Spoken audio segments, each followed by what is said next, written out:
S'adressant aux Philippiens, l'apôtre Paul, dans sa lettre, leur écrit « Je ne prétends pas avoir déjà atteint le but ou être déjà devenu parfait, mais je poursuis ma course pour m'efforcer d'en saisir le prix, car j'ai été moi-même saisi par Jésus-Christ. Alors je fais une chose, j'oublie ce qui est derrière moi et je m'efforce d'atteindre ce qui est devant moi. Ainsi, je cours vers le but afin de gagner le prix que Dieu, par Jésus-Christ, nous appelle à recevoir là-haut. » Et Paul conclut « Nous tous qui sommes spirituellement adultes, ayons cette même préoccupation. » Mes amis, c'est sans doute en pensant à ce texte qu'un père de l'Église du IVe siècle, un chrétien et un théologien grec remarquable qui venait du nord de la Grèce, en Cappadoce, nommé Grégoire de Nice, ville précisément de Cappadoce, a écrit ce qui suit. Écoutez bien. Celui qui court à la rencontre du Seigneur ne s'arrête jamais, allant de commencement en commencement par des commencements qui n'ont jamais de fin. Eh bien oui, voilà ce qu'aujourd'hui j'aimerais que nous comprenions nous aussi en ce début d'une année nouvelle. Celui qui court à la rencontre du Seigneur ne s'arrête jamais, dit Grégoire, allant de commencement en commencement par des commencements qui n'ont jamais de fin. Oh, je sais bien que pour la plupart de nos contemporains aujourd'hui, devoir recommencer, c'est souvent le signe d'un échec. On reprend la tâche depuis le début parce que la tentative précédente n'a pas abouti. Grégoire de Nice, lui, en a une compréhension très différente. Pour lui, recommencer toujours, c'est un élan positif qui nous anime pour nous approcher inlassablement de Dieu qui se tient près de nous et qui nous attend.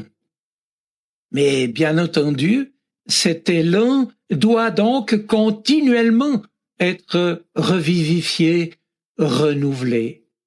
C'est chaque jour que Dieu nous veut dans sa présence pour nous bénir, pour nous fortifier, pour nous faire du bien.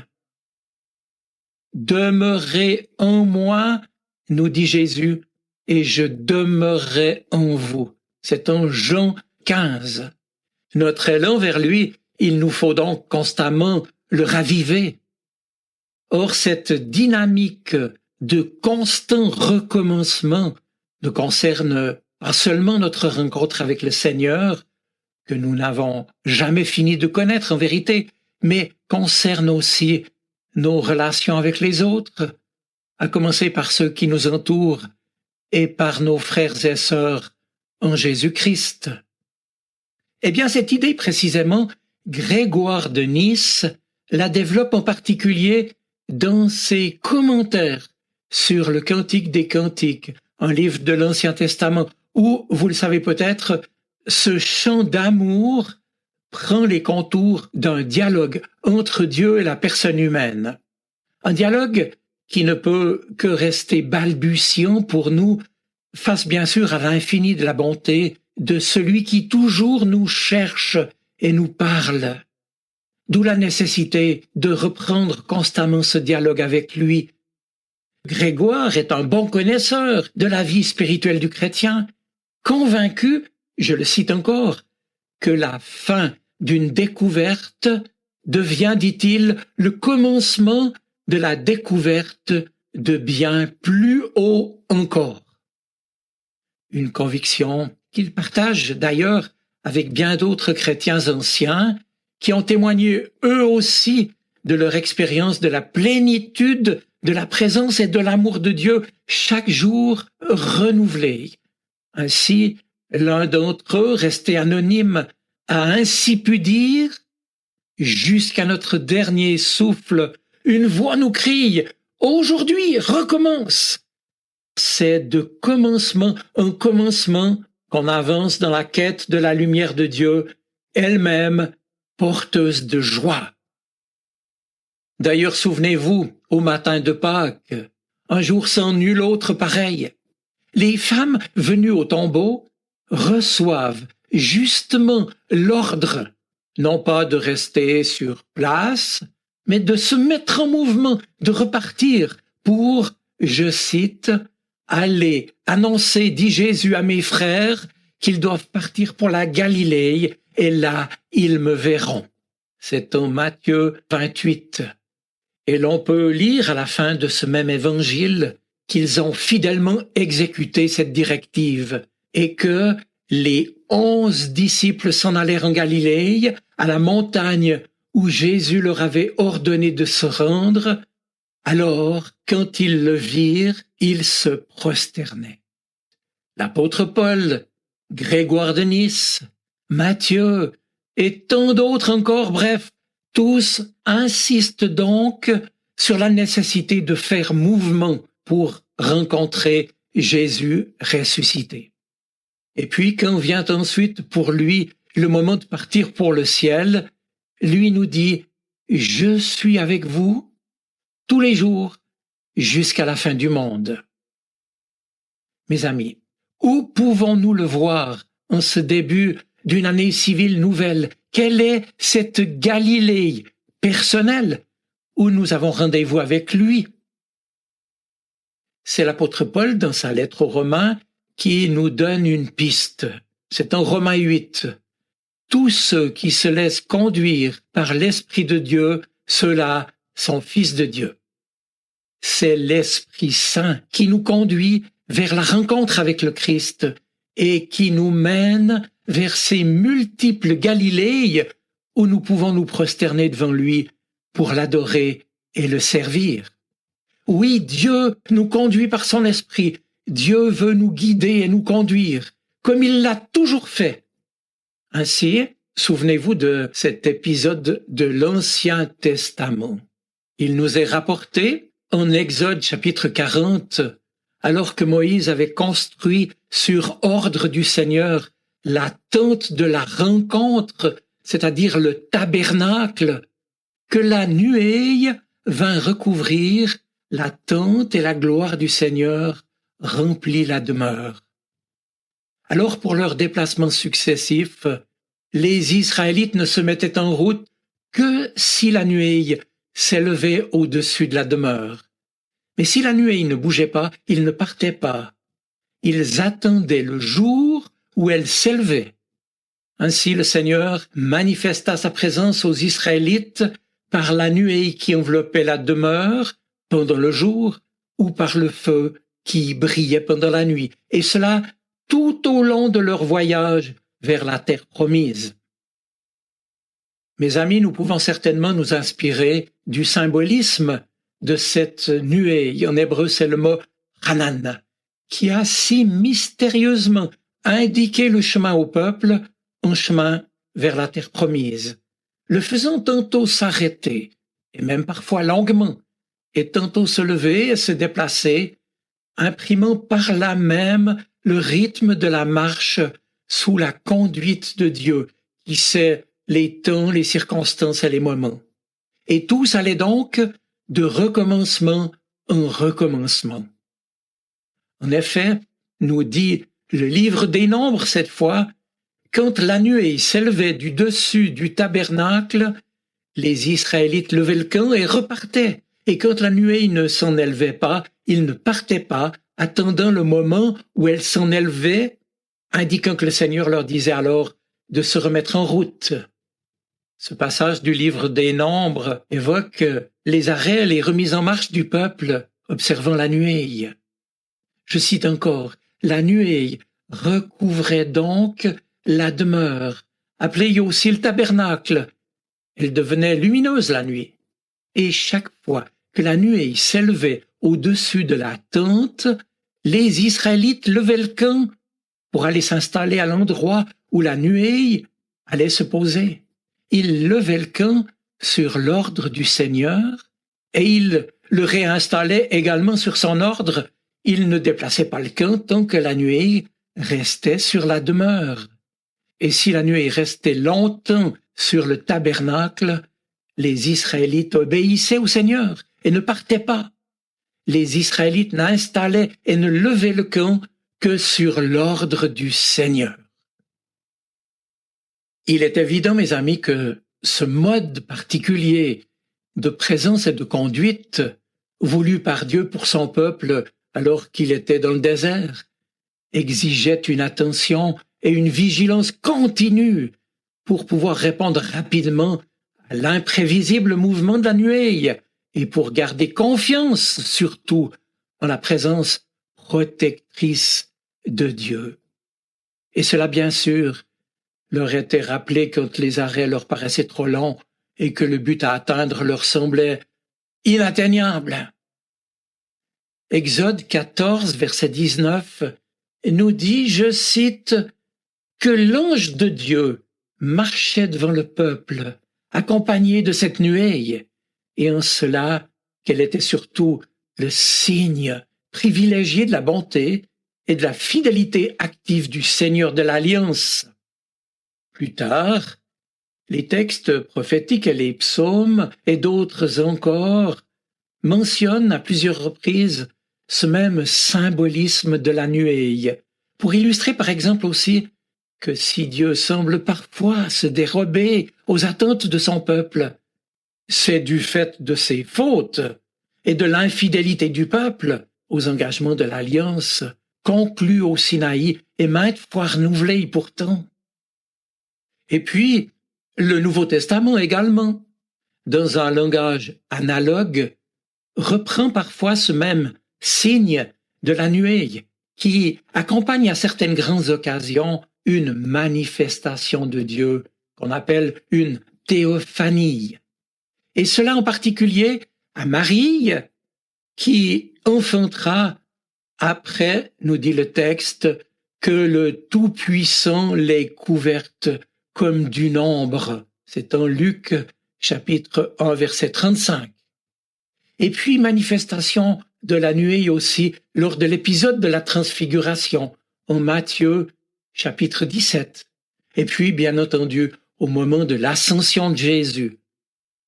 Quant à Paul, il utilisera également le symbolisme de la nuée, mais alors pour évoquer le baptême, comme par exemple en 1 Corinthiens 10, et avec d'autres écrivains sacrés aussi, pour décrire le retour glorieux du Seigneur à la fin des temps. La nuée, un signe du projet bienveillant que Dieu a pour les siens, et le signe de sa présence active au milieu d'eux. Il veut les guider, et il nous dit ainsi son accessibilité. Dieu se fait proche, et il nous dit aussi sa souveraineté. Lui qui de là-haut veille sur nous et prend la peine, en somme, d'écarter les nuées pour descendre nous rejoindre et nous redonner vie et espérance malgré nos infidélités et notre misère. En ce début d'année, au moment où nous allons repartir, recommencer en somme, tout cela avec Grégoire de Nice, avec Paul, avec les textes sur la nuée, tout cela nous rappelle que pour aller de l'avant et marcher sur le chemin que le Seigneur veut nous indiquer, l'amour et la connaissance de Dieu ne s'apprennent qu'en étant à l'écoute, attentif aux indications que lui veut nous donner. Autrement, comme le dit le livre des psaumes, c'est en vain que nous pourrions construire ce qui ne tiendra pas. Il s'agit de vivre l'aujourd'hui de Dieu. Et c'est donc au quotidien qu'il nous accordera sa grâce et sa force.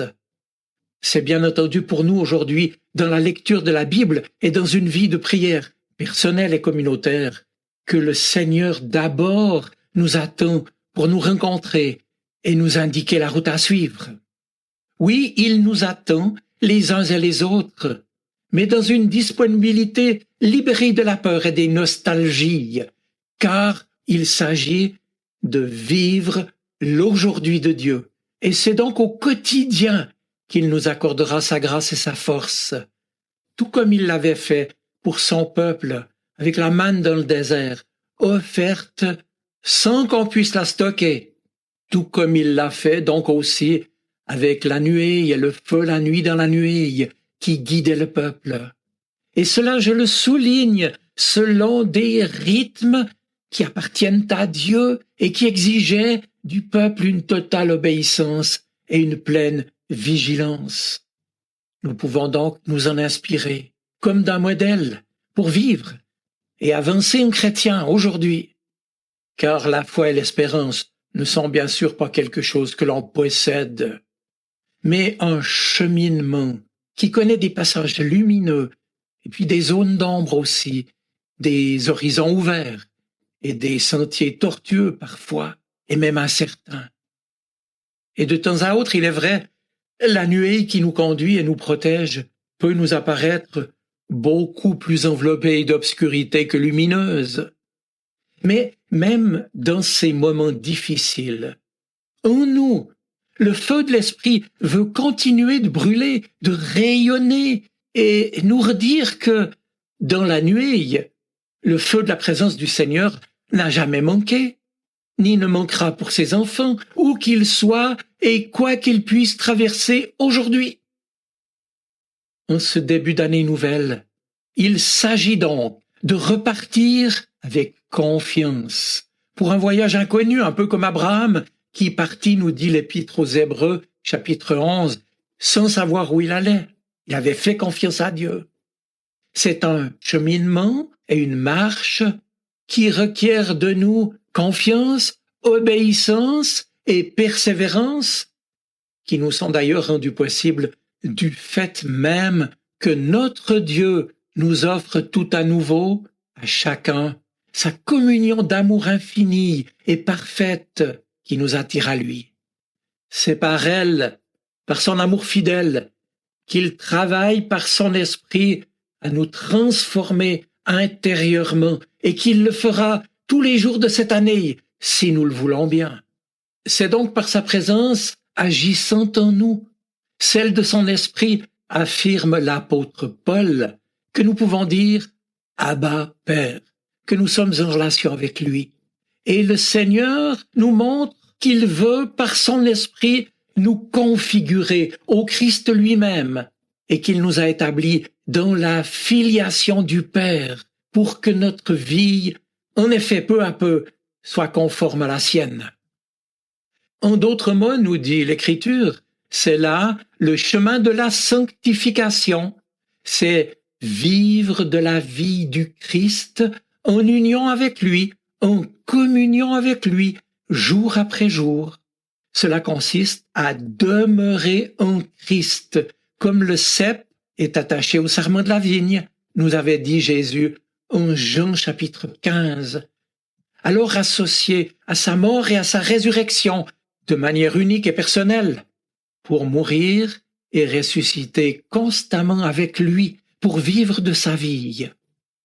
Le dessein du Père, c'est le Christ, et nous en lui, pour porter du fruit et être sel de la terre, lumière du monde, témoin de son amour.